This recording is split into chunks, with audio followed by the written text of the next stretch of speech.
And I learned to connect with nature since a very, very early age. Like at around 7 years old already, I learned to like more listen to nature, to the signs of nature, to the clouds, because I already had like some nervous, right? Like my nervous system was already quite unhealthy due to emotional trauma, and then I was just like finding a way to manage certain aspects in my life, and I could see how nature was really supporting me to grow and to feel better into my life. And then, but then it's only later on, teenager time and all, that suddenly I discovered I could heal people. My mom was with a herniated disc, and I could bang my hands on her back, and she was feeling better. So it became a little scary sometimes because you don't really know is how to manage. You can sense anything. So you don't really know how to manage that because it's like you do something but you don't really know how it works. So it is at there's still a place over there. Yes. And so it's only a little later on that I was like, I needed to find a way to use my sensitivity for a good purpose into my life. And it's at that time that I began to study holistic therapies in Switzerland. So it's more or less 3 decades ago, like almost 30 years ago. And my first teacher was really learning already directly about the 5 elements and the 5 bodies. So when we consider the 5 elements, we always have the earth element. And then we have, so I place it here in the center. And into the earth element is more grounding, and physically is more so bones. In the growth of the people, the earth element is usually from birth until around 3 or 4 years old. That's that time that it's more like really the earthy time. Then you get into the level that it's more the water element, which is what's grow around bones, which is also all the fluids in your body. And when we speak about the water element, it's also the inner child, from the first surviving baby to beginning to, so first surviving, like you begin to walk, you begin to try to eat alone, and then you begin to play and relate, and that's when you arrive towards that water element. And we speak about water element and children, and it's just a child being around and running and screaming. So that's exactly where there is all this emotional expression coming along at that age. And then we have the fire element, where it's more like getting into the teenager time, where it's about like trying to find an identity, a character, a purpose, a movement. We want more control. We try to take the control and to manage our own life. And that's also when a lot of the hormones come out and all this aspect. Then we have the air element, so you have an idea about how I see the elements. And the air element is when we get a lot to the deeper breath and mindfulness, and we get to the adulthood. So it's that time where we think more clearly, we open the mind more clearly, and a lot of the final nervous system process really develop. And so it's like really from birth until 26 years old, you can observe all the stages under the feet. And you can read like imbalances, like if there is a trauma when you, just before you were born, at the 6 months, it's already written on the feet. And you see an imbalance, and then we'll repeat again. If it's 6 months in the belly, then it will be around 7, 8 years old. So it's like, you know, the different stages that pass through your body. And then you repeat pattern into your life, the pattern that you receive. So I began to work on those holistic therapies, considering mind, connected directly to the emotional body, connected directly to the physical, and to our behavior. And the 5th element is that element that is the center, the ether. The one we don't really see, that spiritual that everybody sees to be spiritual. But I see the biggest challenge is to bring that spiritual into the way we think. Not to just say, oh, I don't want to think anything anymore, I want to be spiritual. It's one way, but once then you come back and you bring that spiritual aspect into your way of communicating. So you come back to the air. You bring that spiritual aspect into the way you express yourself. You bring it into the way you channel your emotions. There is no bad emotion. It's depending what we do with them, they become positive or negative. So you are angry, but you channel this anger with love. And anger can be a positive aspect because it makes you communicate what you repress, but in a loving way. And anger is usually a response mechanism because we feel attacked, we feel oppressed. But if we just scream or run or get aggressive, then that emotion becomes negative towards ourselves and the people around us. So it's like working and learning to channel the emotion with the intention. So that's why when I consider the fifth element is also the intention that you want to bring into your life. So if you see into this aspect, we have the base here, the center. Somehow the ether is like what comes in us. You see, if you see yourself in the center of it, like standing centered, the center part is the ether. Is this tube of light that you can see in most of the spiritual symbol and all that, where you can see all the vortexes of the chakras connecting in one center. And that center is the center of the torus. For those who knows a little bit about sacred geometry, we have like a field of energy that work around us. Halo. How it's Halo. Yeah, there is the halo above us, but there is the torus. See if you see the design here. It's like from the center of us, it's just like a donut. It's all around us. It circulates. So it's like this whole planet that we have inside of us. The halo is when we give it up. And then we can bring that halo into the whole vortex from the center of our heart. And that's when the spiritual gets embodied. So it gets into our own embodiment, into our own being. And that's the challenge. That's really the challenge. How can I bring that over there dream into that here?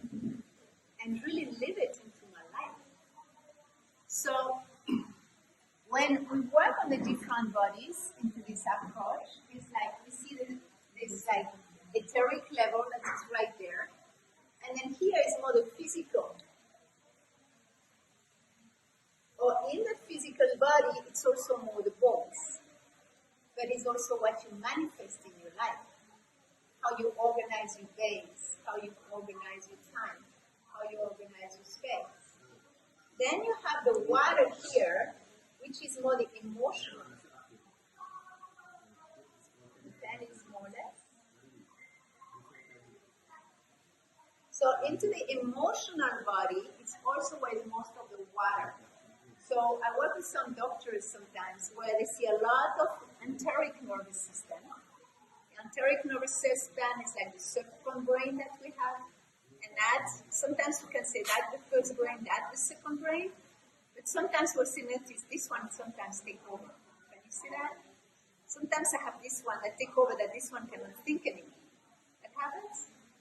Good, I'm not the only one.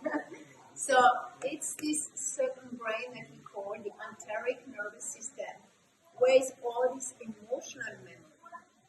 And somehow that has been proven by experts, different scientists, that the emotion that you feel, it's embodied in the physical body. It's right there. And if you learn to manage the emotion and process the emotion through the physical body, it usually takes 90 seconds to pass through the physical experience. But every time you don't give that emotion those 90 seconds to pass through, let's say one day I was looking at something happening, and I was like, right there, emotion. And I was like, 90, 89, 88, 87, and suddenly I go to sweat, and suddenly I go to tear, and suddenly I got a little shaking sensation, but I let it happen. And I was like, I want to use it with care. I want to use it with love, because it's people I care and I love deep inside. It's just hurting my ego. That's all it does. So if you let it flow, those emotional body, you can even heal you. Because these emotions triggers what? You know better than me. Like adrenaline, all those glands that we have. You have more terms scientific than I do. But all those, if you really let the emotion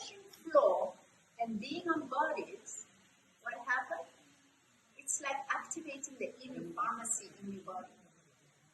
If you try to repress those emotions, your body doesn't function anymore. It's missing. You repress the adrenaline, you repress the dopamine, you repress all the other, even the hormones that can affect that because they are repressed by emotion. So that's the emotional body, the water element. Many people live their life focused mainly on the physical needs and on the emotional needs. And you see that? I need friends, I need family, I need children, I need money.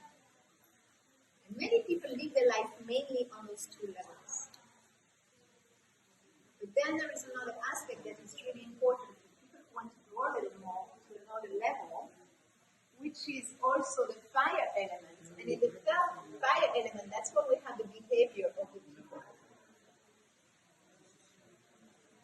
Can you notice, like, depending how you feel, you eat or you do things that are related to the emotion right away? That's your behavioral pattern. I published an article with Just Breathe magazine, and I spoke about how can we transform different parts of our life through transforming the habits. And the main thing is learning to transform that behavior. Because if you work on the physical and the emotional, but you don't take care of finding a new habit, cultivating a new way to be. Let's say I see people having a lot of bulimia. In Switzerland is a little bit what big deal now with many teenagers and young adults. Many young adults. They get a lot of bulimia. And I guess most of you know the effect of bulimia. And then they find it's a problem, we need to do surgery, or things like that, what happened in the family, and they try to understand the problem. And for me, I'm like, yeah, don't they suffer enough already by telling it's another problem? And most of the time, what happened there is that they just don't know what to do else. So if they find something else they can do, rather than going and doing that instinct, but they see the emotion, they feel the emotion coming up, and instead of going to the fridge or going to the shop or going to get something like that, try to fill up that. They can learn that that emotion can be driven through a different action. And that's when we reprogram the muscle memory and the behavioral pattern. Does it make sense? You follow me? It's so simple, no? It makes sense. But it's not easy. It's really not easy to do. So that behavior, when we get more to other five elements, it's also in the body, it's more the muscles. Okay? It's what brings the movement in the body, like the muscle of the heart and the other muscles. Then we have the mindfulness. And it's like the thought patterns. It's also the skin in your body. And it's the breath. So, whatever you think is directly affecting your emotional body. It's also all proven scientifically now.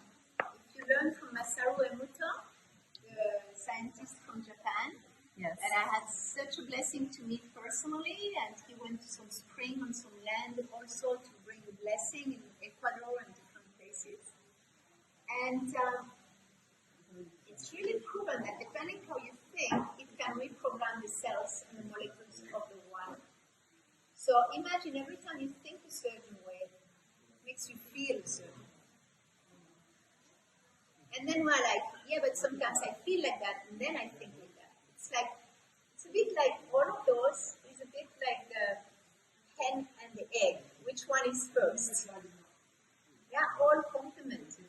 They are all just directly linked together. You just cannot separate them. You cannot say you are sick because you thought that way. And also be sure, like there is also the etherical there, which is more the universal or spiritual, or the divine energy, however you want to call it, or also the chi, the vital energy. It's like this chi energy, magnetic around us. What happened with that is that I always consider there is still a 20% coming, it's just coming. A very dear friend of mine, traveling the world, giving talks all over, supporting people, in a beautiful relationship, beautiful woman, and more honest you cannot find. Like you arrive somewhere, she's going to tell you things right away, good or bad, but always with a big smile and big heart. And then she was like, why did I do wrong? I found myself with cancer in my breast. I was like, you haven't done anything wrong. She's like, yeah, maybe my emotion, or maybe I repressed too much. I'm like, you express so well. It's just like there is a 20% can come to a life. And I was like, you are not suffering enough already in your life that you need to tell it's your fault that you got that. You know, we cannot blame it all on that. We need to have that space also of compassion, of honoring that compassion, really, with the people. So, in that, it's also why it's not fully in our power. Because the best surgeon in the world, sometimes something can still happen. The best doctor, I'm sure that must have happened with you sometimes. You can be so expert, you know everything, you do it all for person, you give it all. I would say 130%, but it doesn't exist, it's stop illusion. You know, it's say 100% of the self, but it still doesn't happen. And I'm sure most of you have experienced that sometimes. It sometimes can be frustrating. But it's also giving space that there is still something that is not fully in our hand. Okay?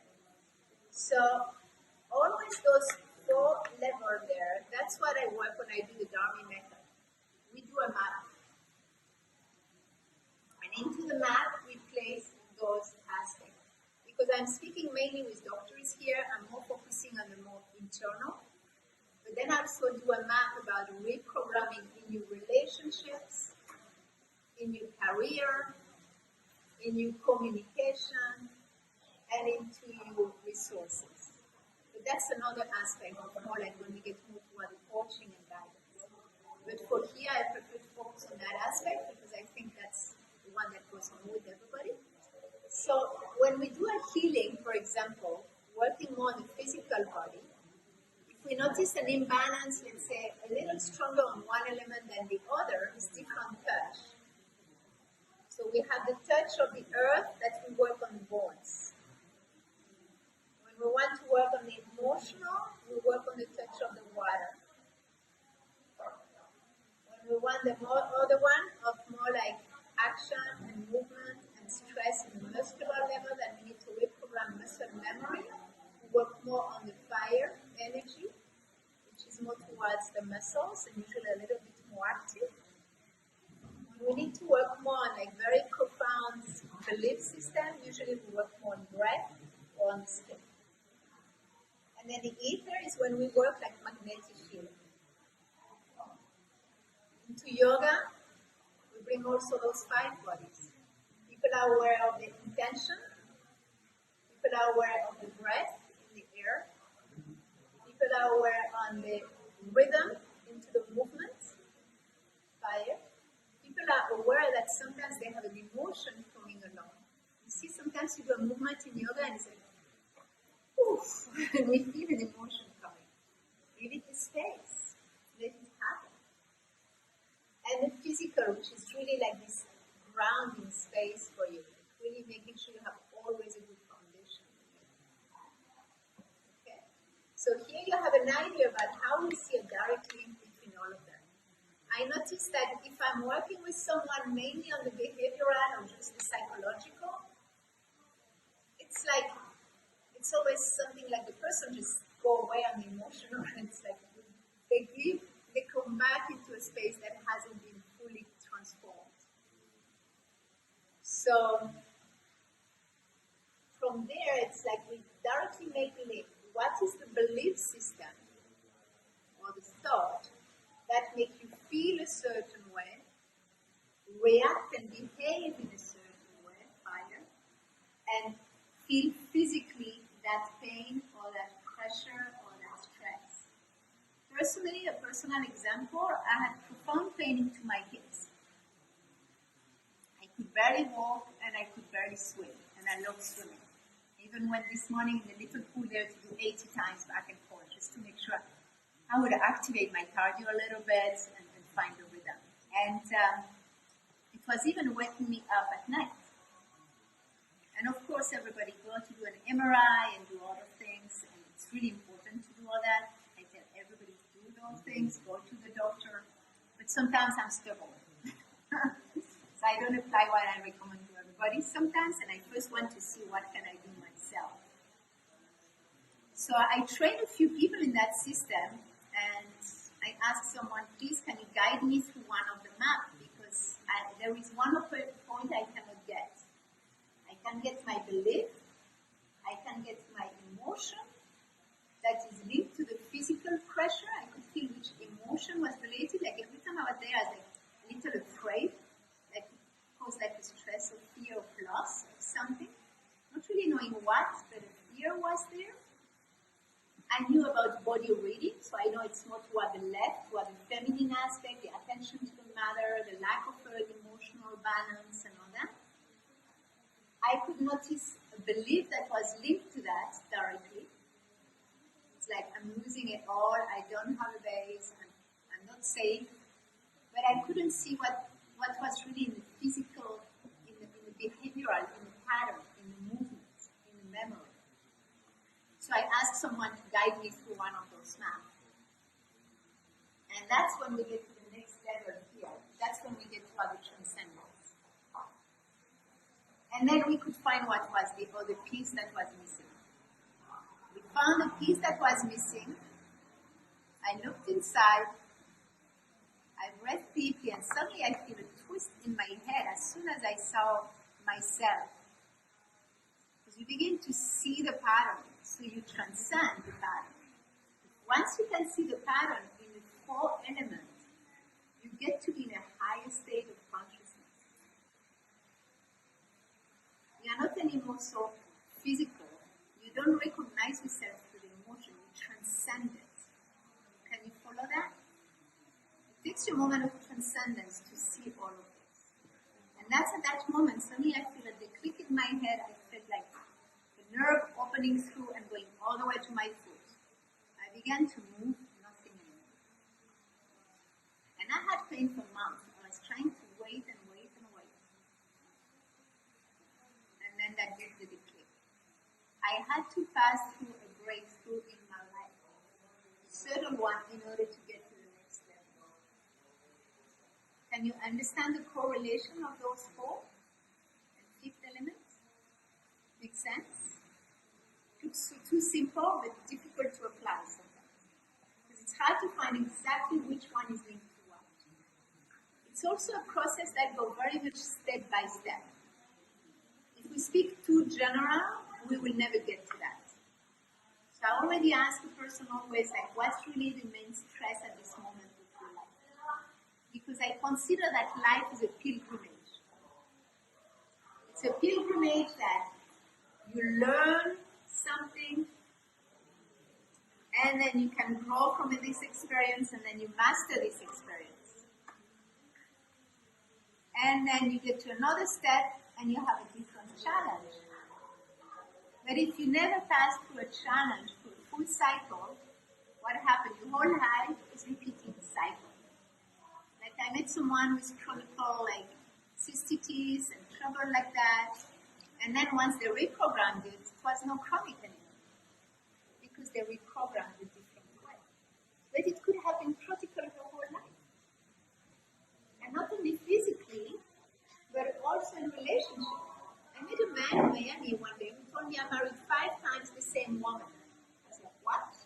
So yeah, she had different color of hair, she had different body shape, sometimes even different languages, but it was the same pattern. So we try to change external many times, when sometimes the deeper change is inside, as much for the physical behavior or well-being, as much as in our everyday life. So, somebody wants to tell me I want to separate from that career and change job or change country or change husband. I say first, change yourself, and then you will see what will happen. Make sense? But for that, we need to accept that there is the fifth element. We need to accept that there is something that can happen in the quantum field too. We need to trust that if we make a change, even in the situation now, everything can begin to change around it. And it's scary. Because you attract different reality into your life. Simple behavior. Somebody with abilities can always just a little messy, organizing things, always stressed. Suddenly she's pattern. Because shopping with the family, he's bored, now he's practicing his body posture at the entrance of the shopping mall. And then he began to organize everything neatly. He even got like a big success in his career and led to a whole shift in his life. It's in those little tiny shifts right here, like the butterfly. And suddenly everything moves around. Can you understand that first aspect, everybody? How they are connected? Yeah? You ready for more? Yes? Just move a little bit. Relax your head, your arms, your legs. As we go to the next one. Yeah, trying to be on time because I have only 1 hour to explain all that. So.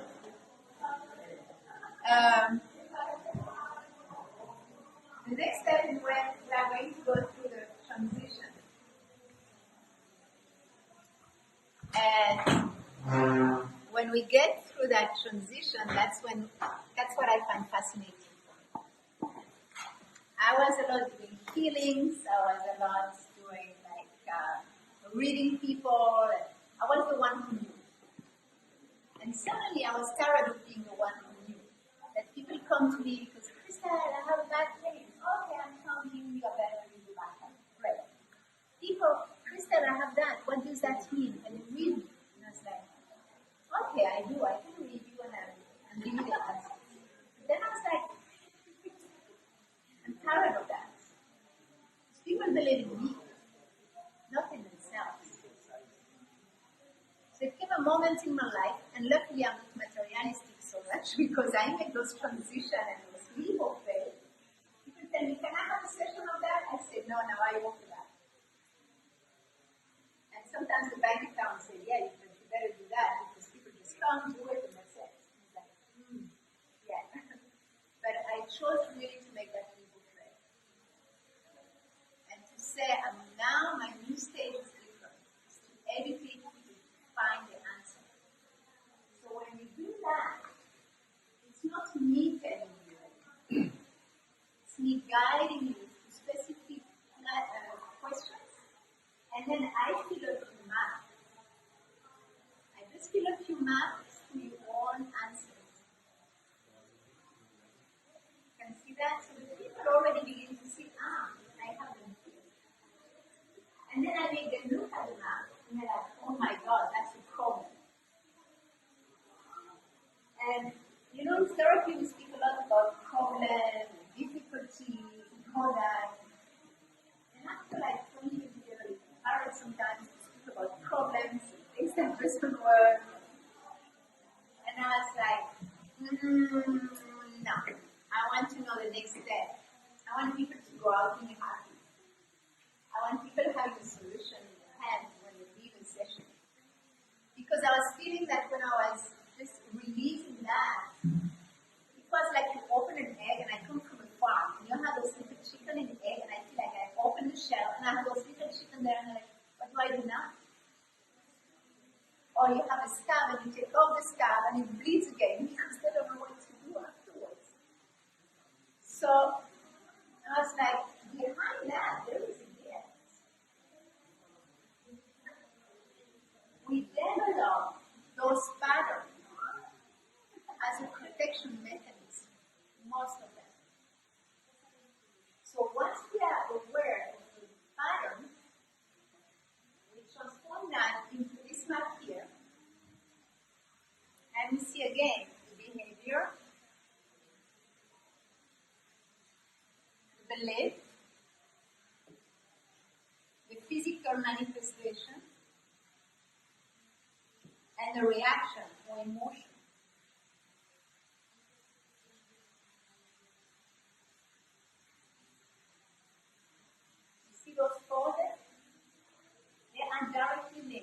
again, some people come to visit me because they have a physical pain. And from the physical pain, we find which belief is related to it, which behavior, and which emotion. So people sometimes they come to me and say, I'm sad, I don't want to feel sad again. So I'm sorry, that doesn't exist. We are human, it's an emotion. If you have sadness, learn to manage that sadness a different way. And if you learn to manage that sadness a different way, what happens? It won't be such a problem anymore. It's not easy, but you have tools to manage it. So some people come to me because they have an emotion, it's a sadness. Then they see what is the behavior and what is the belief related to the sadness. And we see where is the sadness stored in the body. We directly speak to the memory of that emotion. And so people, every time they feel sad, it reminds them a loss from the childhood. So they don't want to see that anymore. They repress it and they feel it physically. So people come to me, it's more because they have a behavior, they have a habit. And they're in drugs or in addiction of any kind of thing. Drugs, sex, alcohol, many people have those addictions in one way or another. Or just the behavior that they continue to have. And again, we find which belief, which ways it's stored in your body, and which emotion. Some people come to me because of their thought, they can never sleep. Again, we relate which behavior, which emotion. You can see? So you can enter from whichever door, but we always invade those four bodies inside. And once we get to that, so just the first part, what I find fascinating is once we go and look what is behind. We have created that because we stopped believing in something we have not seen. There is always a gift. You see, like the Buddhists, and there is always a gift behind the trouble. There is always like the lotus flower growing from the mud. So what I'm most interested when I work with people, it's not that, it's that. But in order to find the gift, you need to look at that, fast through meditation, and then you take a step that you go behind the belief, behind the physical, and suddenly you have a click of connection. And you find the gift. What did you stop doing? What did you stop believing? Someone that comes to me and they say, my God, I find a life. I worked with like a big American man, big businessman, strong, everything. We came to a session, and when we meditated, suddenly on the back, I was seeing him meditating with those big, heavy tears and a smile. And a smile. And I'm always fascinated after the meditation. I'm like, what did you find?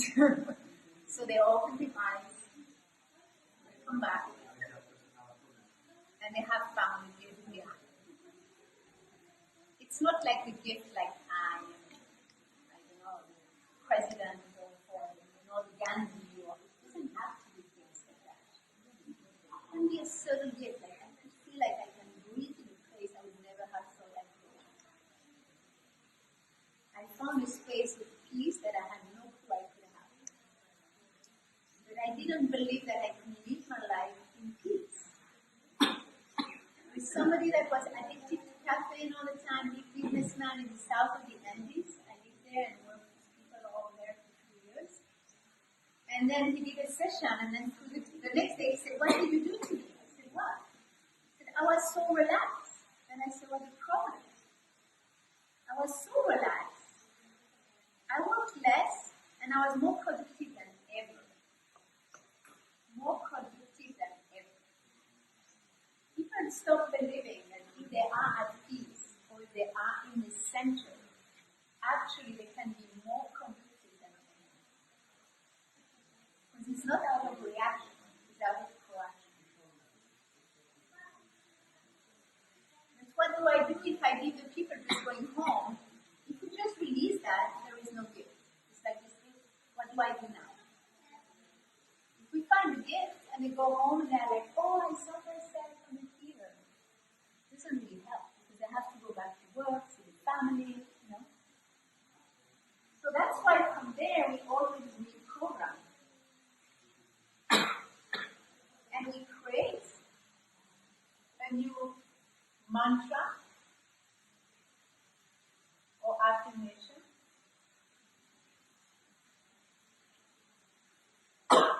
And that's when you retrain the mind. I don't give it to you. I help you find it. It's not again, Christelle help me with that one. Yes, sometimes they say Christelle help me with that one. But they believe in their because they take ownership. An affirmation to support which thought can support that gift. And through the day, somebody was panicked on the plane, always needed a pill. And it came with an affirmation, I'm at peace, I'm at peace, I'm at peace. The next week he was taking a plane. He went there to breathe. He was breathing into it. He also reprogrammed the behavior. So instead of being reactive and directly take the pill, you know those things that we can do sometimes? He was going to the airport and he was, no, I'm at peace. And instead of taking the pill, he took something else in his hands. And he walked in the airport. And he didn't need any pill. And his body was healthy as well. So we create a new behavioral pattern. Reprogram that can support that behavior. And then we find a way to channel the emotions based on the intention. If it's peace, you are angry, be at peace with being angry. And learn to manage that anger with peace. And that's not easy. It's a learning process. And then we strengthen. Usually when the person finds a gift, I always ask them, where is it in your body? And some people it's in the plexus, some people it's in the hands, some people it's in the head. So it's like it's embodied. So we work on that embodiment.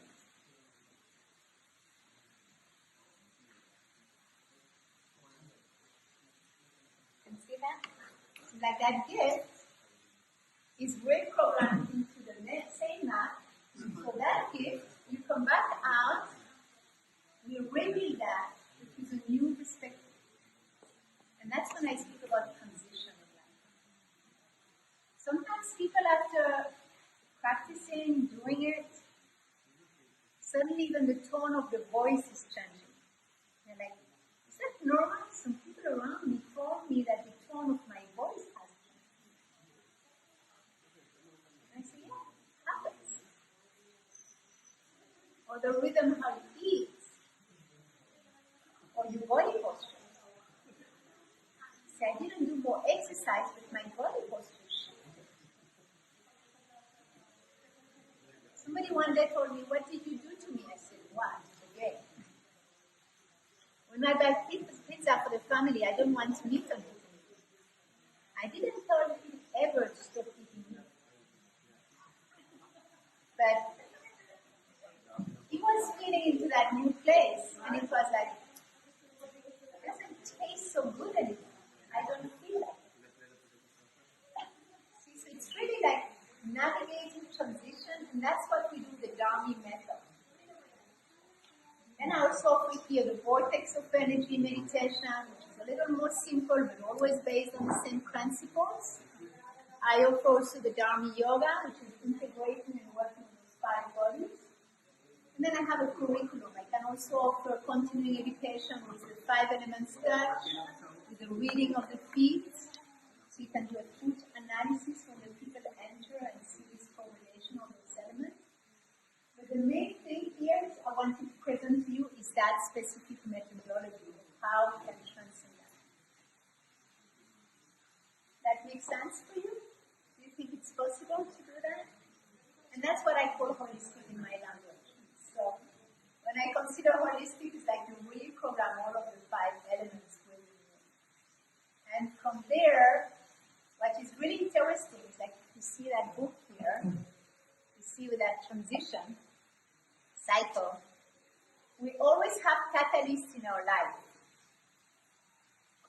You know, like you have somebody coming in your life and they speak to you one way.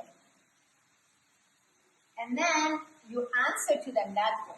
Like I can go back home and I still see in the relationship of some friends, they continue the same pattern. But don't do that, and they keep the same pattern, still sometimes 30 years after. It's good. You know, it's nice. It's comforting because you already know the reaction. But then suddenly, if you have that transition, you go back home and you have that person telling you the same thing, but this time you answer to them in a different way. So there is also this process to educate people around you that now you are not from here anymore, now you are from there. Somebody had like health issues, came to see me, we began to work on that transition, went back home, and the wife again, lots of stress, lots of pressure, and he was not reacting to her anymore from here. He was responding to her from here. And then she said, "You are a Buddha." And then she was beginning also to react to that and getting even more nervous because he was not reacting. And he said, "I'm sorry, I cannot take that anymore. I still love you, and I still care for you, but I cannot take that anymore." So we can continue our relationship. You can continue to scream, but I'm not going to feed into that. I just cannot. And the marriage was almost off. But he had to learn to educate her that he can love her still from there. Some people that were doing a lot of extra hours at work began to reorganize themselves and found the strength to speak to their boss instead of reacting to the boss and like, here. They regained the power. They began to respond to the boss with more confidence.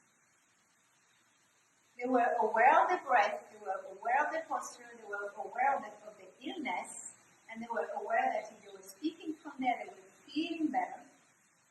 And then sometimes they get even better condition at work. One person after that got a better condition, was more productive, working less hours, and could have a clear communication with people. That's why also the communication and the behavior is important to provide tools to the people. Because many people go like, okay, we go in retreats. I was doing a lot of those for many years. We go on retreats, we feel good, we release everything, we go back home, no family, no husband. I don't want to face any of those triggers because I just want to be enlightened. You know that? Yeah, I'm a Buddha. Oh, I don't. Okay. That's good, and I honor that, I respect that, I allow that, I support that in a certain way, but my path is not that one. My mission is to work with people in their life. So the people who work with me, they cannot just work when they're in a retreat. We work, we go home, you face that, and I see you next week. That's why I work a lot online. That's why I can come as a visiting practitioner and offer free classes because I work a lot online too. So it's that aspect now. It's to see it because I found a gap between going to release that, find this great space, but then having a lot of difficulty to go back home. And to see what do we do with that. For those who got there, some people just got to release that, but they didn't get that. And after 9 years teaching retreat all through South Central America and also working with the women's circles, supporting many women with dance therapy and was going suddenly in the city, and it's the shaman that sent me to the city. And so you have something to do there. And I was going to the city, I was like, what are those people doing? Because I was looking at the people when they were in the retreats, and they were feeling great. And then I go back to the city, and I saw the people, oh my God, falling back in the pattern. And of course, I'm so sensitive, it almost makes me cry every time, because I'm like, oh no, what happened to the light? And that's why I had to add that part into the process. It's always 5 steps. Step 1, what is the catalyst? Step 2, what is the response mechanism or reaction? Step 3, what can you awaken behind that stress?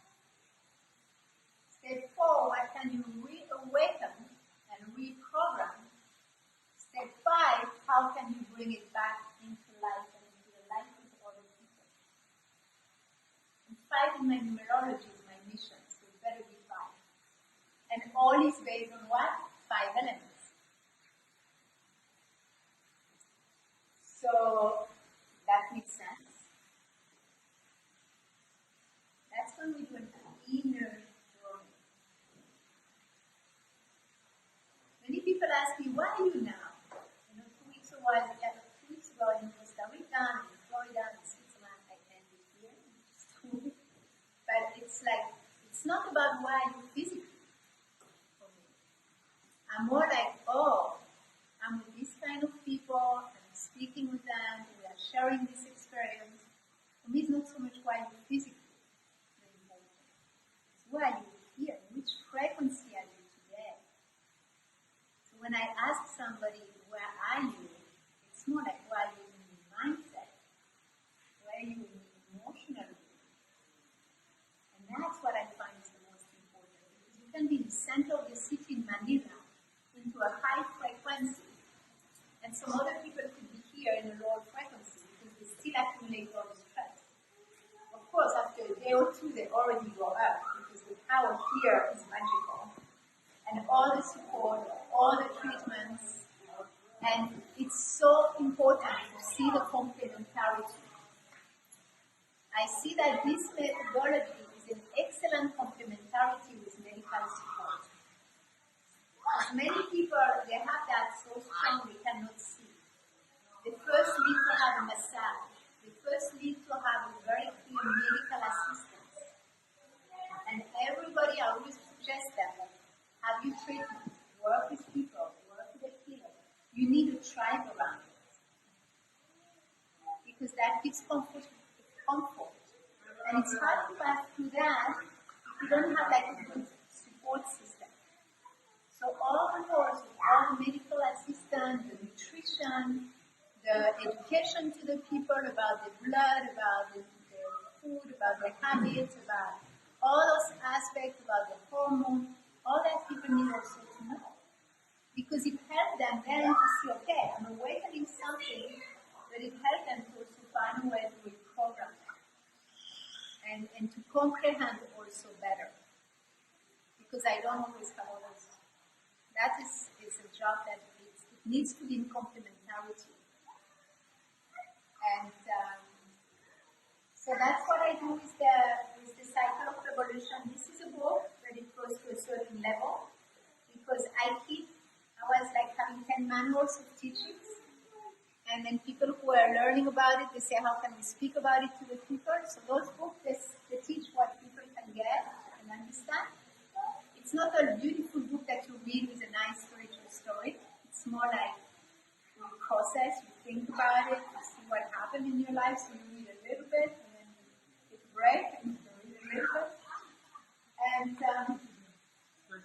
the aspect that is available also is some immersion, where the person learns how it works first for yourself.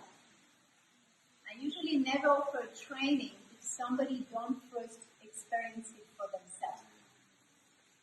So that's why it's a little, some people are like, oh, I want to include that and I want to do the training. Like I go to school and I learn that. I say, okay, but first, you do your maps.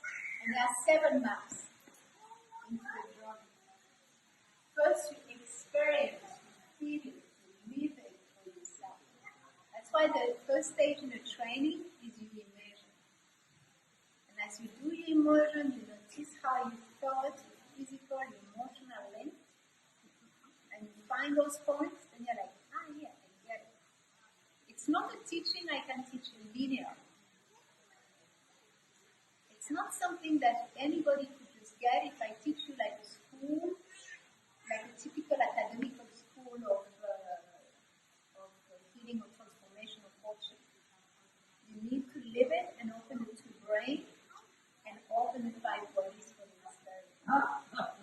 So that's also something that brings that magic, is because you have to awaken your own gift too.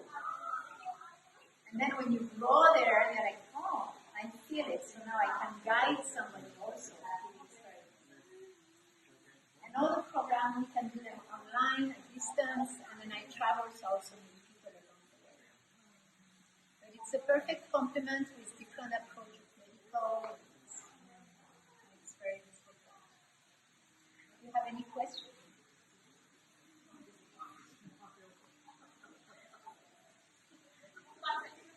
No question? What is clear? Any comments?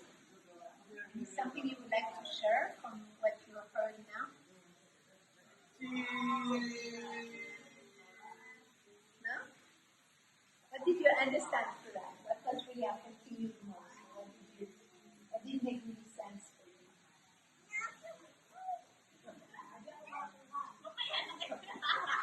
Yeah, understand. Basically, what we thought about the change. So it has to start within us. Yeah. And actually, I'm doing it right already. Yeah. Wherein I want to do the emotion, so it's a bit of it. It's actually like 50-50. Yeah. But I'm learning more. Wonderful. Thank you. So you can maybe add a few words in practice. That's perfect. We can speak afterwards if you want to learn better how to add them. Okay? Somebody else? Huh? Okay, we have just 5 minutes? Yes, I think we're good in time, yeah?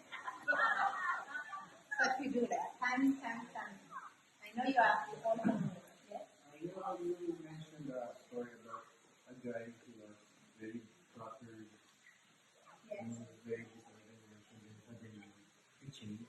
What did you do? What was the process? I mean, with you?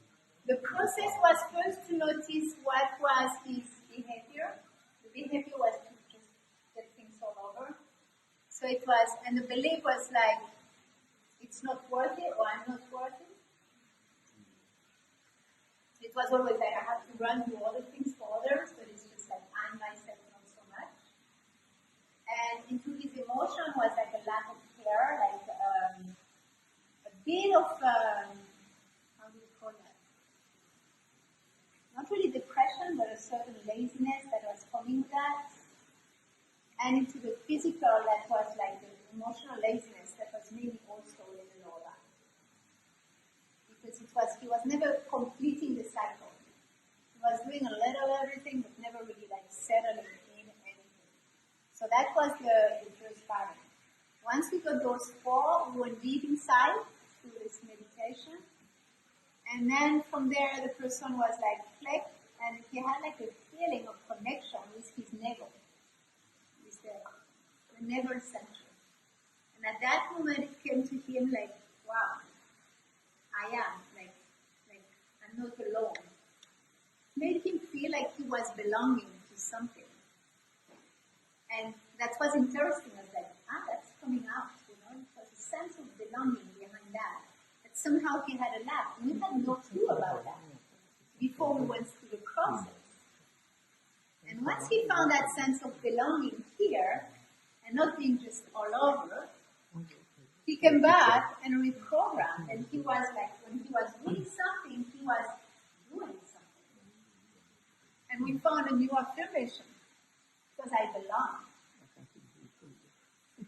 And from that I belong, he began to belong to also everything he was doing. He was completing more cycles. which made him also center himself a little more. And this slight little shift here make directly the shift into your lower back. And he felt like more grounded right away. So it eased the physical pattern. And then after that, he began to organize more things, and then he owned his own store. So not only he belonged, but he became an owner with the years. You know, so it's interesting. It's a subtle transition there that it's in a slight little subtlety of a belief, and then that sense of belonging. But we would never have found that sense of belonging without having passed through that.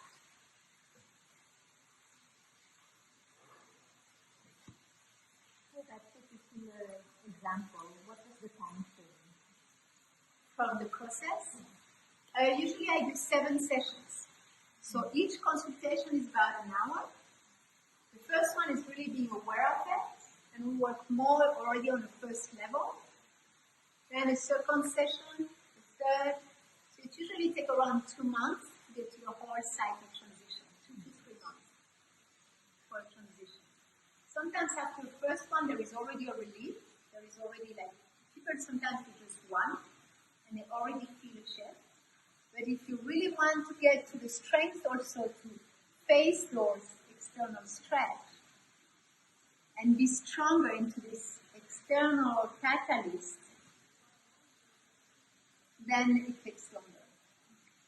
Because many times you get it after 1 or 2 sessions, but many times in your life you still have this external catalyst that after a little bit you just fall back. So the most efficient I have noticed is when they do the 7 maps. And each map has a subtle difference into the way we guide them. Subtlety. Okay, so that's the time frame. And that's why the name DHARMI also, I just want to share with you. It came up in a meditation myself. In my understanding, I know there is many ways to express karma and dharma, but in my understanding, karma is more the life experiences. It's when something we still don't manage completely. So we're still a little falling and just repeating a certain law of karma. So that you gave me that, so I have to give you that. You did that to me, so I have to do that to you. That's still karma. It's like a tennis game. But then it comes a moment that, okay, you do me that, I'm not going to react to that. I'm going to act from what feels right to me. And then I will serve that way from what really is my truthful response. It's not reacting to you. It's being true to myself. And that's when it gets true to yourself, which means true to your gift. That's what I call dharma. So from karma to dharma, the dharma is like the journey from one to the other. And it's constantly repeating like that in your life. You have a karma, go back to a dharma. That's why we can have a few different lives in one life. It's not like, okay, I got to understand that one, now I'm free forever. Many times the universe or God, or I don't know how you want to call it, once you think you master something great, something different is coming. What's next? Some of you who are parents, you learn that. The first challenge is big, the second challenge is a little bit bigger. And you are also constantly learning something new. So it's always an opportunity to see what's my reaction, what can I learn from you, what can I awaken from this experience, and what can I manifest from this experience. And transcend it.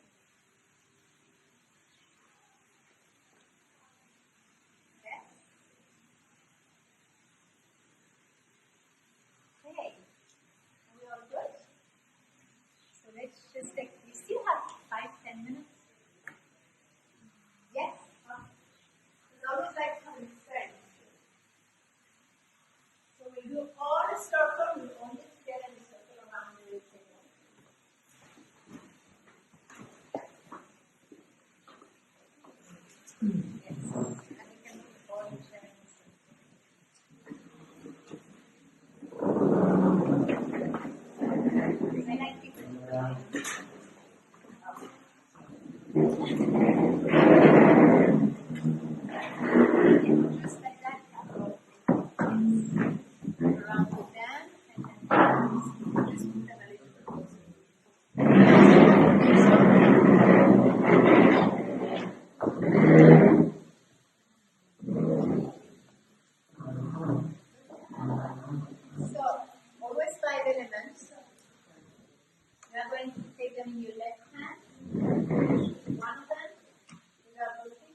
once you find one, like I told you either, the one that connects all of them, you will open it and it's a little roller. You place it in your home. And then you give it to the person on the right. And then you place the hand. Again, everything has a reason for it. Why here in reflexology is your spine. Yeah, here along here is as if you did a little massage all along the spine. Here. In hand reflexology. Really, there are some massage therapists, they know that. And then you join the two sides, like you join the feminine and the masculine energy. And when you do that, it's like it helps you reconnect from also the spine and the nervous system. And then from there, you can breathe. Yeah, you rush it, not too much. If you go too fast, it burns the essential oil, so you don't want it to burn. And then you breathe. That's good. So, then you use fasting all around. But we will do is just like a very short, like 5 minutes meditation, where you will all look at some thoughts, look at some of your feelings and what's going on in your heart. Inner voice, clarify your vision, and follow your path towards happiness and plenitude. My intention is to support you to clarify your mind, to light up your inspirations, and develop self-confidence.